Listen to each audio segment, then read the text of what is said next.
Welcome friends, welcome to India சமையல். இன்றைக்கி வீடியோவில் ஹெல்த்தியான ஸ்நாக்ஸ் ரெசிபி. கருணக்கிழங்கு பார்த்திங்கன்னா அதிகமாக நமைச்சல் எடுக்கும். இதை விருப்பப்பட்டு எதுவும் யாரும் சாப்பிட மாட்டாங்க.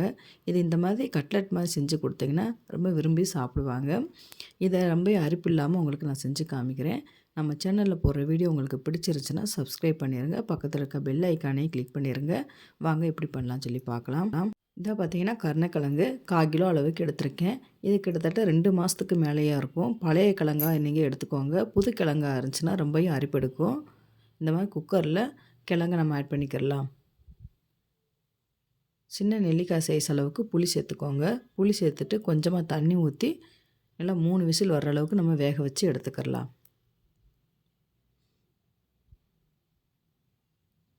இப்போ பார்த்திங்கன்னா நல்லா வெந்துருச்சு.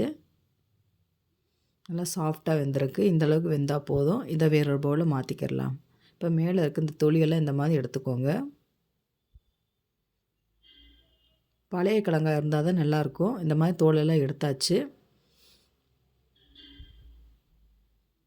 இந்த மாதிரி மேட்ச் பண்ணுறத வச்சு நல்லா அமைக்கி விட்டுக்கோங்க. நல்லா மசிச்சு விட்டுக்கிடலாம். சின்ன சின்னதாக கட்டி மாதிரி இருக்கும். அதையும் நல்லா இந்த மாதிரி மசிச்சு விட்டுக்கோங்க. இப்போ இந்த அளவுக்கு நல்லா மசிச்சு விட்டாச்சு. இப்போ கொஞ்சமாக முருங்கைக்கீரை சேர்த்துக்கோங்க. பொடியாக கட் பண்ண வெங்காயம் கொஞ்சமாக சேர்த்துக்கிடலாம். ஒரு பச்சை மிளகா பொடியாக கட் பண்ணி சேர்த்துக்கிடலாம். கொஞ்சமாக கொத்தமல்லி இலை,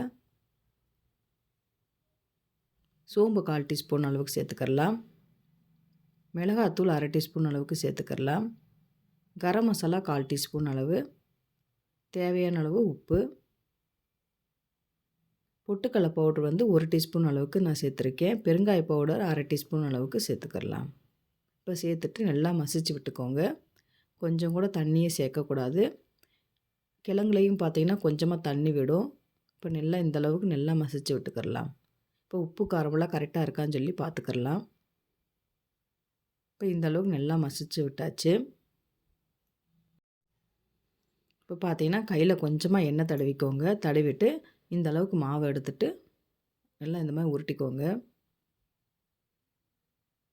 இந்த மாதிரி கையில் வச்சு இந்த மாதிரி ப்ரெஸ் பண்ணிவிட்டு கட்லெட் ஷேப்புக்கு இந்த மாதிரி பண்ணிக்கிடலாம்.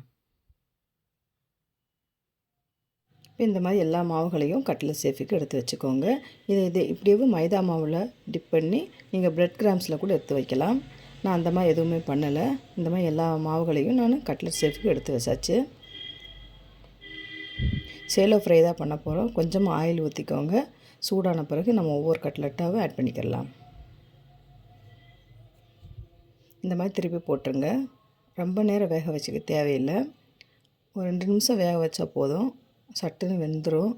நம்ம ஆல்ரெடி வெந்த மாவு தானே. சூப்பரான கட்லெட் ரெசிபி ரெடி ஆயிடுச்சு. நீங்களும் இந்த மாதிரி ட்ரை பண்ணி பாருங்கள் ஃப்ரெண்ட்ஸ். சூப்பரான ஒரு ஸ்நாக்ஸ் ரெசிபி. ட்ரை பண்ணி பார்த்துட்டு கமெண்ட் பண்ணுங்கள். உங்களுக்கு இந்த வீடியோ பிடிச்சிருந்துச்சுன்னா லைக் பண்ணுங்கள், ஷேர் பண்ணுங்கள், கமெண்ட் பண்ணுங்கள். உங்களை நான் வேறு வீடியோ சந்திக்கிறேன். பாய். தேங்க்ஸ் ஃபார் வாட்சிங்.